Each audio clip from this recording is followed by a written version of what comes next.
Každý rok Google usporiadáva svoju najväčšiu biznisovú konferenciu pod názvom Cloud Next. Každý rok príde vlna oznámení, noviniek, produktov a vylepšení. Posledné roky manažéri spoločnosti na čele so šéfom Thomasom Kurianom hovoria najmä o AI revolúcii. Google Cloud je tretím najväčším sprostredkovateľom po Amazone a Microsofte. Minuloročné tržby divízie boli takmer 60 miliárd dolárov a zo spomínaných troch rastie najrýchlejšie. Je teda dobré pristaviť sa pri oznámeniach z konferencie a pozrieť sa na to, v čom vidí Google Cloud budúcnosť. A podelíme sa aj o praktické tipy, ktoré si môžete vyskúšať hneď alebo v krátkom čase. Ivan Kutiel z českého Appsatory bol priamo v Las Vegas na konferencii a po roku prijal pozvanie znova. Vítajte pri Tech podcaste Link z produkcie SK Podcasty.sk. Moje meno je David Tvrdoň. Ivan, vítaj znova v podcaste Link. Ahoj Davide, díky za pozvání po roce. Ja ešte poviem, že celý rozhovor je ako vždy dostupný pre predplatiteľov Link Plus. Nájdete prístup na linkplus.sk alebo priamo sa staňte členmi na YouTube alebo na Apple podcastoch.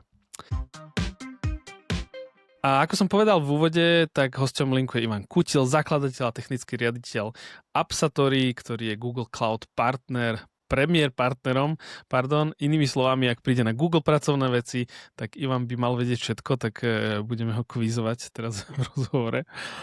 Dobre, ako bolo v Las Vegas? Hele, dobrý, já jsem ještě předtím, tam bylo vlastně NAB Show, to znamená ta největší jako televizní a filmová, takže já jsem ještě stihnul jeden den, respektive jeden půl den si to tam jako proběhnout. To bylo jako z hlediska té rozsáhlosti mnohem jako větší než ta Google akce, takže tam jsem strávil 2-3 hodiny. Proběhl jsem tam nějaký věci, tam samozřejmě Google měl taky svůj stánek, menší než, protože logicky v ten stejný den v úvodovkách potom měl i ten Cloud Next. Velký stánek tam měl AWS, velký stánek tam měl možná i Microsoft, ale byly tam vlastně klasické značky jako Avid, Adobe a tak dále. To, co třeba mě překvapilo tam, nebo když jako se bavíme o Google, měl tam stávek Avid a Google a vlastně představili tam jednu věc, že do Avid stříhacích nástrojů vlastně budou integrovat Gemini. To znamená, že to by mělo být k dispozici od července, takže potom, když jsi střihač a máš Avid Media Enterprise, tak si přímo v té střihačské, jako v tom softwaru řekneš, tohleto video potřebuji upravit, a Google je schopen to vlastně video vzít, nahrát a vrátit zpátky. Je to nějaký jako plugin, který se ti rozšiřuje. Ty funkcionality, které tam ukazovali, je, že jedeš třeba na kole, máš záběr a chceš, aby tam zapadalo slunce, takže takový ty věci, co se potom dodělali After Effectama, tak vlastně doděláváš vlastně velkým jazykovým modelem na úpravu videa. A to, co mě třeba překvapilo, byla tam ukázka, kdy slečna paní mluvila v maďarštině a vlastně byl prompt, přelož to do angličtiny. Přeložili to, ta paní mluvila jako anglicky a na co upozorňovali, tak tam byl i dodaný lip sync. Takový to věc, že ta pusa se otevírá stejně tak, jako když mluví anglicky. Takže to mě docela překvapilo, že to bude docela zajímavý, jak se Google bude integrovat do dalších nástrojů. Ja som nedávno nahral AI messaging s Filipom Vítekom a keď príde na video veci, tak tam je tá Čína akože objektívne, že veľmi popredu. Napríklad Google VO3 jednotka vyšla, možno to už bude aj pár mesiacov, a akože dlho bolo akože ticho, že to Sora bola vlastne OpenAI zatvorená, Anthropic sa do videa že vôbec úplne akože nepúšťa, i keď treba povedať, že existujú ľudia, ktorí už skúšali, že keď si hodím do Claude Code nejaké video, tak mi to akože s nejakým patričným promptom niečo vypluje, ale človek by presne, že chcel to mať v rámci nejakého ekosystému, kde si to môže lepšie prispôsobovať. Toto video, ktoré si inak ty spomínal, tak to celkom akože obletelo internety. To som zachytila ja, to bolo také to krátke demo, ktoré dobre vyzerá, keď akože scrolluješ aj feedy a ide to tam. Keď prejdeme vlastne Google Cloud Next konferencii, tak vlastne je to typ konferencie, ktoré robia Apple, robia Google a teda Amazon. Je tam akože nejaká miera akože marketingu a teda, že ty si tam bol, obsluhuješ ľudí, ktorí proste potrebujú s tým robiť akože produktívne pracovné veci. Čo bolo podľa teba také, že nové a také, že skutočne, že si povedal, že toto je super, to prídem domov a toto budem musieť povedať ľuďom, lebo je to fakt, že užitočná věc. Vlastně není moje jakoby první konference, takže není takový to, že bych přijel a vlastně tady hlásal, hele, tohle všechno musíme dělat. Vlastně je to můj nějaký už 7. Next, 3. v Las Vegas, takže už mám nějaké jako srovnání s těma minulýma akcemi, včetně Google I.O. Tahle ta akce byla stejně velká jako v loni, možná některé věci byly trošku udělané. To, co se jako znělo celým tím jako tématem a vlastně pak vyplulo, byl vlastně agenti Agentic vlastně platform. To znamená, že Google vlastně představil Google Enterprise Agentic Platform, to znamená, že to je vlastně jenom přejmenovaná, respektive Google říká, ať to se neříká přejmenovaná, ale evolučně vylepšená platforma, která se dřív jmenovala Vertex AI, která se předtím ještě nějak jinak jmenovala. Každopádně po 5 letech to Google přejmenovává. Je to logicky, protože předtím bylo víc postavený to na těch klasických ML modelech, potřebuji něco natrénovat, dám to tam na trénu. Teď je to víc, že to Google tlačí, směřuje do toho Agentic. Takže plno těch technologií, které tam jako představil, tak vlastně už existovaly a možná existovaly pod jiným názvem. Takže pro někoho to může být wow, to je jako super, pro mě některé ty věci akorát byly o tom přejmenování. Každopádně potom, když je nějaký report těch novinek, tak Google na oficiálním blogu říká, že je 260 novinek, ale reálně to není jako co věc, to je jedna novinka, že Google vyhlásil partnera roku, takže trošku to číslo musíme jako snížit, že těch jako novinek bude míň. Každopádně těch novinek je opravdu hodně v technologické oblasti, protože to, co jsem třeba zaznamenal oproti loňsku, tak v loni to bylo víc jako consumer. My jsme se bavili o tom, že tam bylo AI Studio, bylo tam vlastně Gemini API, bylo tam generování obrázků, byly tam jako workspace, tohle letos tolik jako nebylo. Mně to přijde, že to je jako z logických důvodů, protože Google je trošku jako, není to jeden Google, ale to prostě několik Googlů v jedné firmě a je to několik týmů, každý dělá různou věc a někdy ty věci se dost jako podobají. Typicky věci třeba které jsou víc jako uživatelský, tak si Google trošku šetří na to Google I.O., který bude jako za ten měsíc. Takže letos se ani nepředstavili nějaký nový modely, nepředstavili se ani jako věci z hlediska toho, že by ty modely šly z preview do GA. Pravděpodobně se to nechává na to Google AI Studio, teda na tom Google I.O. Takže z pohledu toho koncového uživatele tam není tolik zajímavých věcí, pro lidi, co jsou jako biznisový, tak tam ty zajímavé věci jsou. To, co třeba mě jakoby zaujalo, každý API, který Google má, tak teoreticky k němu tvoří jako MCP server. Takže ať už jsem jakoby v tom workspaceovém prostředí a používám Google dokumenty, používám Google Drive, Gmail, kalendář, tak já jako programátor se na to můžu integrovat přes nějaké API. Případně teďka poslední rok bylo, že můžu mít nějaký MCP server. MCP server je jenom nějaká jako mezivrstva, která mi tomu vlastně agentovi dává možnost, aby se v přirozeném jazyce doptával na to API a měl to v podobě, jakou potřebuje. V tuhleto chvíli si uživatelé museli ten MCP server naprogramovat nebo využívat nějaký od třetí strany a někde hostovat. To, co Google teďka dělá nativně, je, že pro ty služby dává ten MCP server nativně v vozovkách. Takže už se nemusím integrovat na API, ale integruji se na ten MCP server, jak pro Google Workspace, tak pro Google Cloud. Tohle mně přijde jako docela zajímavá věc a nebyla tak jako vytažená. To, co mi přijde potom ještě zajímavý z hlediska té konference, tak hodně se tlačilo Gemini CLI, to znamená, že Gemini v příkazové řádce, který vlastně umožňuje mi volat ten vlastně velký jazykový model, ale nevolám ho z webu, ale volám ho z příkazové řádky, což je vlastně trošku podoba Cloud Coda, který vlastně tohleto umožňuje.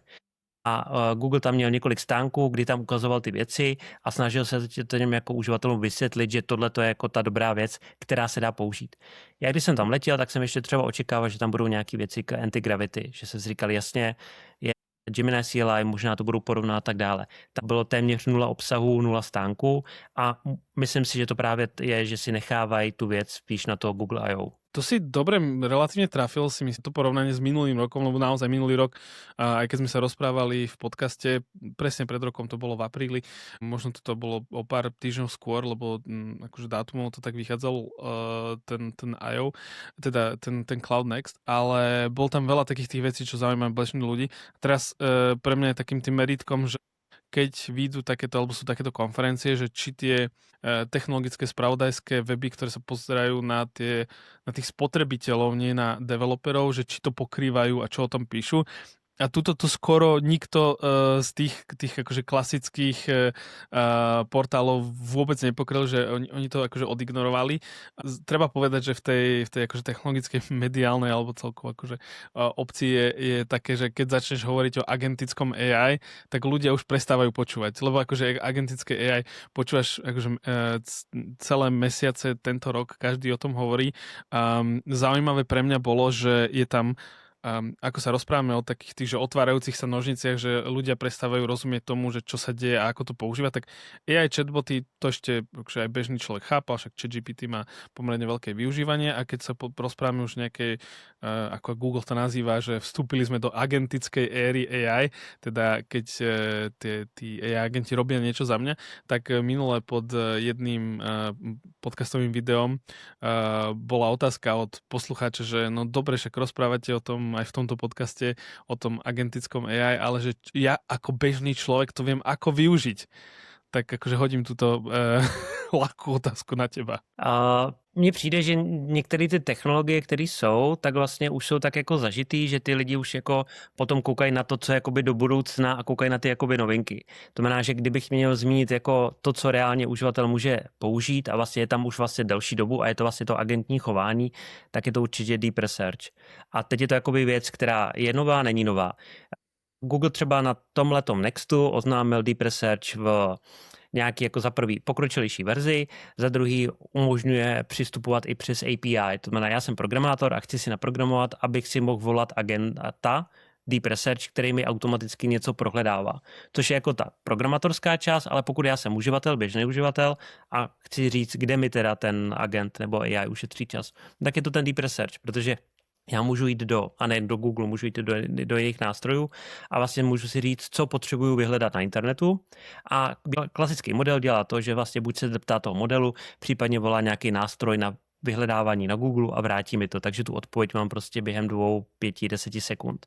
Ten Deep Research dělá to, že já mu zadám zadání, on mi vrátí, jak bude postupovat, udělá si nějaký plán, já když to otentruju, tak on pak běží 3, 5, 10 minut a vlastně si prohledává webové stránky a projde prostě 50, 100 webových stránek, to, co bych dělal reálně já, a vrátí mi prostě jeden velký dokument, kde tu informaci jako našel. A tohle je fakt jako super věc, často přehlížená, často ji uživatelé neznají, protože mi to může pomoct v práci, potřebuji si něco dohledávat, ale pomůže mi to i v tom soukromém životě. Typicky je to skvělý pro plánování dovolené. Chci někam jet, mám třeba vytipovanou lokalitu, nevím, co tam dělat, anebo mám vytipovaný 4 hotely a nevím, do kterého jít. Tak ty hotely zadám do Deep Researche a on to projde na různých TripAdvisor, Bookingu a tak dále a vrátí mi prostě to, co mi vlastně jako vyhovuje. Takže tohle se reálně už dá jako používat, ale to vlastně věc, která tady už je třeba rok a půl a není konkrétně nová, ale reálně ji ty uživatelé třeba neznají. Je to pravda, že vlastne tie aplikácie sa tak akože bobtnajú, že pridávajú sa tam funkcie, ktoré ľudia nepoznajú. V Gemini sa dajú vytvárať obrázky, videá, Deep Research je ponovom hudba, cez Lyriu. Je to naozaj že to expanduje. Podľa mňa tu Google trochu naráža na ten akože obmedzenie svojho marketingu, že častokrát tí používateľi alebo aj v médiách sa oveľa viac objaví, keď niečo príde s niečím OpenAI, alebo keď s niečím príde Anthropic a Google je potom akože tak v pozadí.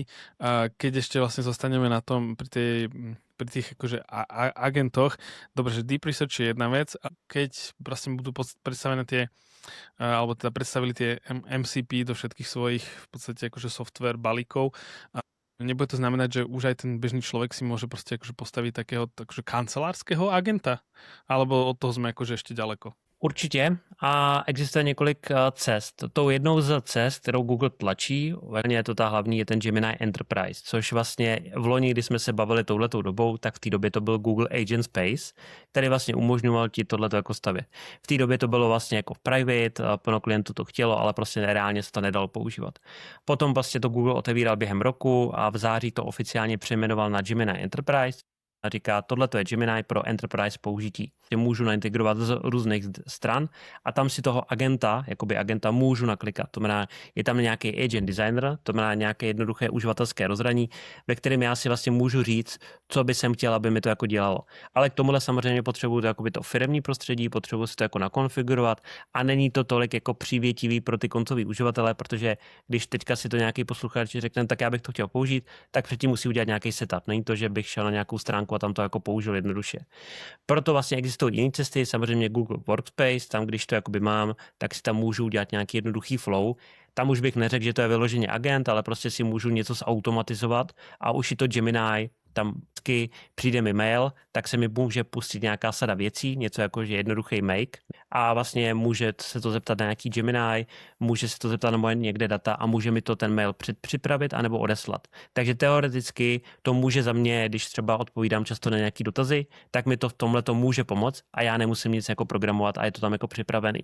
To, co Google ještě jako docela je zajímavý jako takový segment, je právě to Gemini CLI, který jsem zmínil, protože v tom Gemini CLI, který si teda pokročilejší uživatel může nainstalovat do příkazových řádky a používat ho, tak může pracovat s jeho lokálními soubory, ale může pracovat i s těmi vzdálenými. A tam si vlastně to Google Workspace můžu propojit a tam existuje několik cest. Z příkazové řádky jsem schopen něco dělat, vytvářet, ale už je to pro ty uživatele, který trošku se nebojí ty příkazové řádky a něco jako řešit. No.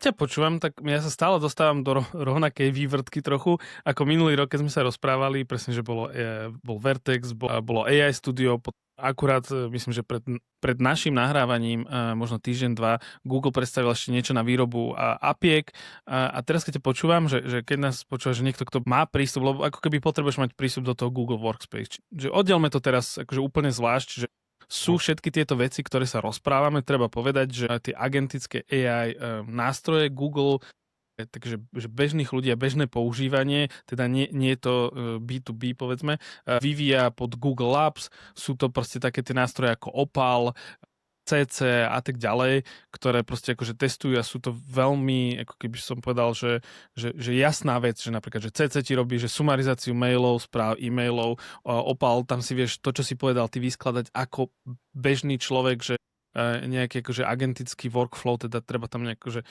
povedzme to jednoducho, že automatizáciu. No ale teraz to, čo sa rozprávame my, hovorí, že dobre, tak akože po roku je to už ako keby ďalej, lebo toto všetko v podstate oni hovorili aj pred rokom do istej miery, ale teraz že akože upratali si to, ale zase neupratali si to do takej miery, aspoň ja mám z toho taký akože pocit, keď som to aj sa pripravoval na rozhovor, aj keď sa teraz počúvam, že no dobre, ale teraz ja mám v práci ten Google Workspace, mám tým veciam akože prístup, aj mám nejaké poňatie, že čo je akože MCP, aj vlastne to Gemini Enterprise bolo predstavené nejaký, že Agent Inbox, teda nejaká platforma, kde sa to akože všetko zlieva. Ten akože čo opakovane sa ja dostávam k tomu a podľa, že veľa ľudí je, že no dobre, že teraz, ale že kde začať, takže chápem, že môžem robiť, že čo chcem, ale že kde je to miesto, kde by som mal začať, že proste akože je človek, ktorý má prístup k týmto nástrojom, má to v rámci akože pracovného balíka a teraz, že dobre, že čo by si mu povedal, že akože kde začať? Riešili tam aj akože takéto veci, že dostal si sa k tomu, lebo však to musíš aj ty musím v tej svojej akože bežnej práci akože riešiť s ľuďmi, že aha, tak teraz vy nerobíte akože nič, tak poďme tie akože prvé veci začať postupne robiť a musíte akože v hlave ísť, že aha, tak teraz predstavili novinky, ktoré tie veci by som mohol mojim klientom ukázať, že toto môžu ísť využívať. A poslednú poznámku len poviem k tomu, pretože teraz akože existujú na trhu takí, že ja ich volám, že AI šmelinári, ktorí proste prídu do firmy a za desiatky tisíc eur ponúkajú nejaké akože riešenie, ktorý si naozaj človek, ktorý možno naštuduje si niečo alebo počúva takýto podcast, si to môže proste pod lacnejším predplatným alebo aj pod nejakými apičkami vyklikať a bude to stať akože tú firmu oveľa menej peňazí, len je to komplikované. Určitě je to komplikované tím, jak se to všechno valí, tím, jak se to všechno přejmenovává, tím, jak je to vlastně všechno komplexní. Takže určitě se to tím jako Nextem nezjednodušilo, ale možná v tom přejmenování časem třeba do budoucna tam uvidíme něco, že to jako dává smysl, akorát ještě nevidíme všechny ty technologie dál. To, co je důležité říct, že Google tlačí Gemini Enterprise, což je teda Gemini Enterprise pro firemní použití, který ty, když chceš použít, tak primárně tím Google cílí na ty firmy a byly případové studie, firma 50 000, 100 000 lidí implementovali Gemini Enterprise a protože tam mají tým lidí, kteří jsou schopni tvořit ty skills nebo stvořit agenty pro ty ostatní lidi, tak vlastně oni mají jedno prostředí, kde to všechno jakoby můžou používat a mají jistotu, že se to nedotrénovává. A je to teda ještě jakože pro americký trh, takže tam jsou ty funkce, Google samozřejmě jim dává větší pozornost a funguje to v angličtině. Takže to je ten jeden svět. Ten druhý svět jsme malá česko nebo slovenská firma, která s tím chce jako začít. Problém je číslo 1, možná ty všechny funkce nejsou hned dostupné prostě v češtině a jakoby v Čechách. Ne? Druhá věc je, že ty k tomu, abys to mohl jako používat, tak potřebuješ mít nějakou tu velikost firmy a je možný, že když si to prostě naimplementuješ Gemini Enterprise v 5-10 lidech, tak z toho nebudeš mít ten benefit, protože ty agenty musíš teďka programovat a tvořit. Ten designer je fajn, ale vlastně ještě neumí úplně jako tu maximum těch funkcí. A to, co je důležité říct, že Gemini Enterprise licence se platí nějaký, jako máš Google Workspace a platí za to 10 až 15, 20 euro měsíčně, máš vlastně všechno, co máš a potřebuješ. To znamená, máš dokumenty, maily, máš tam jednoduchou automatizaci. A do toho Google teď jako tlačí a říká, tu automatizaci, kterou chcete dělat agentně, tak tomu potřebujete Gemini Enterprise. Ale k tomu samozřejmě potřebujete si to nakonfigurovat, takže tam ztratíš plno uživatelů. A druhá věc je, musí si koupit tu licenci. A ta stojí prostě třeba 35 až $50 navíc. A teď ti uživatelé jako řeší, jestli jako chtějí vlastně řešit to přes Gemini Enterprise v té malé firmě a jestli jim to přinese tolik na to, co to umožňuje. Samozřejmě pro některý case je to super a bude to super, ale vlastně v tuhletu chvíli ten skok je dost jako velký, když si platíš prostě za $15 a máš v tom vlastně tolik aplikací a pak Gemini Enterprise a vlastně řešíš, v tom je taky Gemini a vlastně tam jsou nějaký agenti, můžu si propojit možná nějaký jako data skrz. Takže tohle to je ten benefit, který možná je jinak v té Americe, protože Google Workspace je jedna z aplikací a firmy používají Slack, Notion a tak dále a potřebují to naintegrovat do jedné platformy. A to bude ten Gemini Enterprise. V Čechách nebo na Slovensku ty firmy mají Google Workspace jako to hlavní a spíš se ptají, jak tam dostat ještě CRM. Takže nekoupí se nový, ale řeší, jak to dostat do Google Workspace. Takže trošku jinak ten jako přístup, jedna aplikace a multiaplikací. Každopádně, jak by ty firmy měly začít. Neříkám, že hned musí jít do Gemini Enterprise, samozřejmě by to bylo fajn, kdyby to jako začali používat, ale jít se podívat do Google Workspace, co to umožňuje a tam začít s těma Google Workspace Studio, což ještě před rokem se jmenovalo Google Workspace Flow. Takže Google Workspace Studio je teďka ten středobod, kdy já to můžu automatizovat a nemusím hned jako platit něco jako navíc. Souhlasím s tím jako rozčarováním, že některé ty věci, jakože Google o nich jako dlouho mluví, že budou a pak teda jsou, ale pak zase dlouho mluví o tom, že zase něco jakoby bude. Což prostě takhle je a je to věc, kterou jako se samozřejmě snaží svést na té vlně. A to je můj osobní názor. Nemyslím si, že by teďka prodával tu technologii prostě na rok. On vidí tu budoucnost za ty 3-5 let. A teď buduje ty základy, které prostě budou jako stabilní a jako důležitý. To je dobré vysvetlenie, ďakujem. Poďme k tomu Google Workspace teda, lebo to si myslím, že pre náš trh je asi úplne najviac relevantné. A tam bolo niekoľko noviniek podľa mňa predstavených pre tých pokojne nazvime to, že knowledge workerov, stredných manažerov, aj možno aj vysokých manažerov, ktoré keď vlastne Workspace majú, tak môžu akože zaradiť do toho svojho akože arzenálu produktov aj s tými akože funkciami. Začneme pri Sheets? Jo, môžem. To si myslím, že to je akože, že tabulky každý zbožňuje, každý používa. Čiže bolo oznámených niekoľko noviniek v rámci Sheets. Vieš ich zhrnúť alebo povedať také, že čo ťa najviac zaujalo, alebo čo môže byť najzaujímavejšie a potom povedať, že či sú to už veci, ktoré vidíme aj u nás, alebo ešte len vlastne prídu v dohľadnej dobe? Co mě tam jako zaujalo asi nejvíc, nebo co jsem viděl demo, tak je Canvas, to znamená, že jako interaktivní plátno. A zase Canvas jako technologie je vidět, že je skrz různý produkty. Canvas mám v Gemini aplikaci, kdy mám nějaký interaktivní plátno a můžu jako s dokumentem chatovat, nebo můžu generovat aplikace. A Canvas je v Gemini Enterprise, ale Canvas je teďka i nově v Google tabulkách, pravděpodobně to bude i v jiných aplikací. To, co mi to udělá, mám nějaký data a potřebuji z toho vygenerovat nějaký jako interaktivní dashboard nebo něco.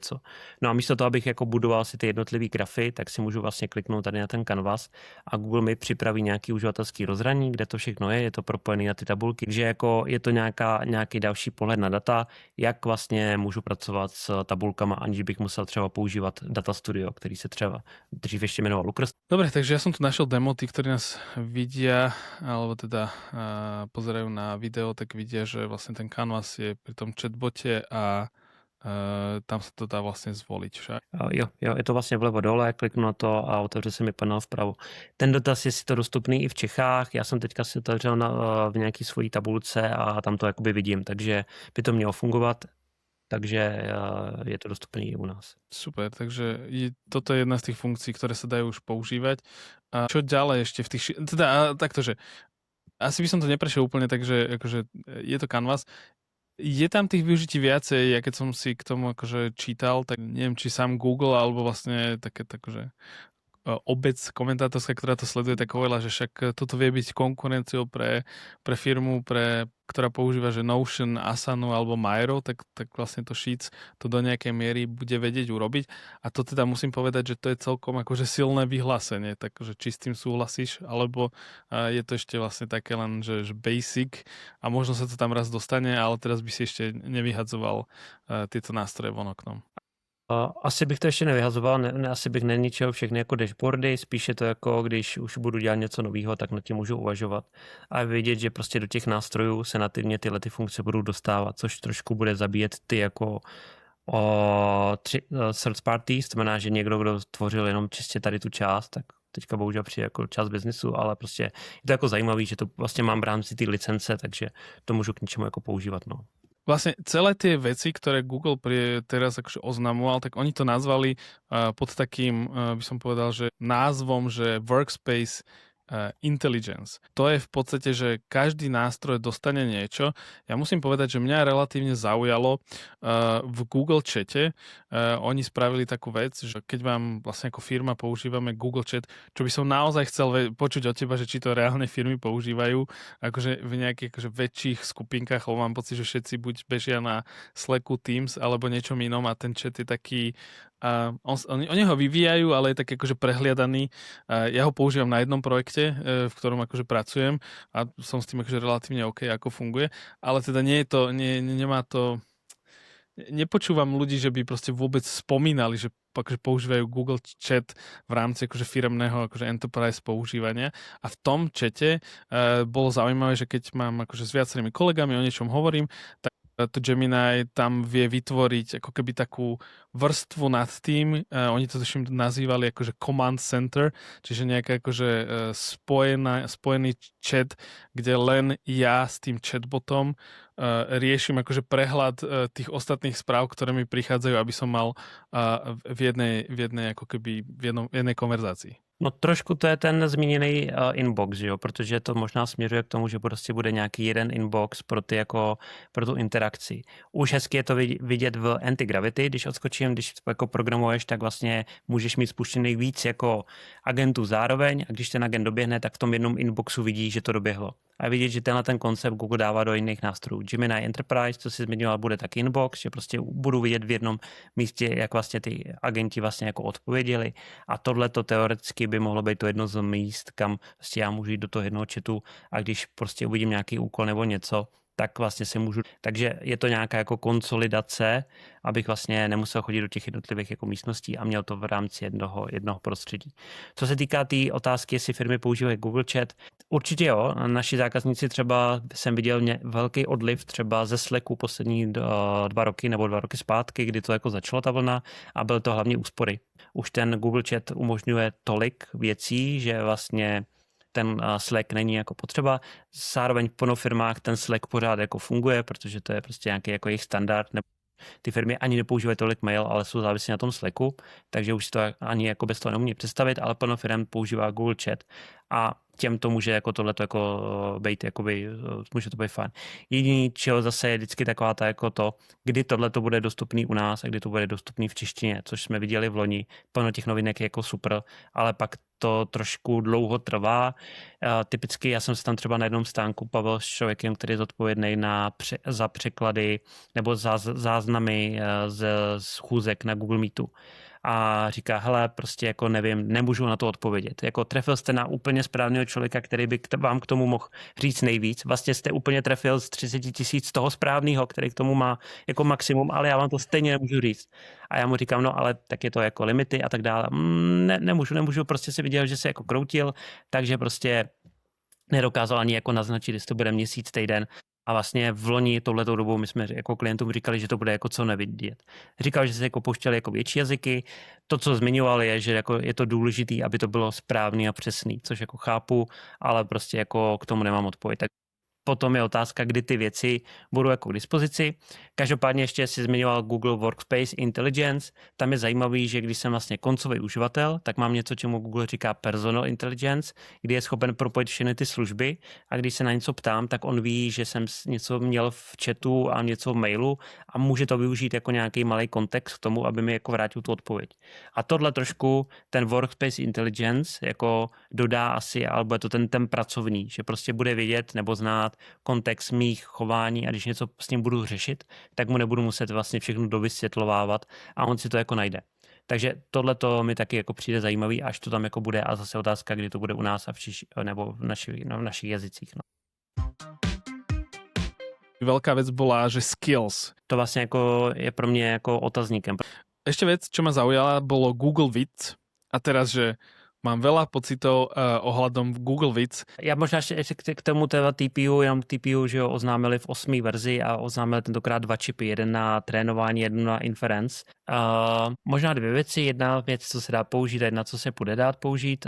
To, co se bude dát použít, tak to je ten autobrowse v Chromu, takže budu si moct, když budu v prohlížeči, označit 3 záložky, řeknu, tady s těma záložkama potřebuji něco udělat, nebo prostě nechám, aby ten jako Chrome ovládal Chrome za mě.